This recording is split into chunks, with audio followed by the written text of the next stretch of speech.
Ever wish your Spotify music could play straight from your phone to your HiSense Roku TV? Yeah, you can set it up in just a few minutes and enjoy your favorite songs on the big screen with way better sound.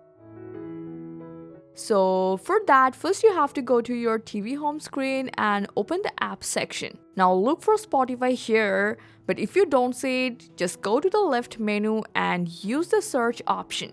So here you have to type Spotify, then add it to your home screen. Now open the Spotify app.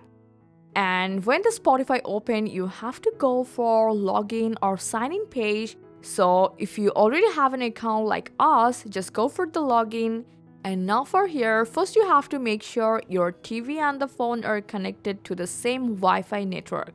So this is really important for it to work properly. Now open Spotify on your phone and play any song.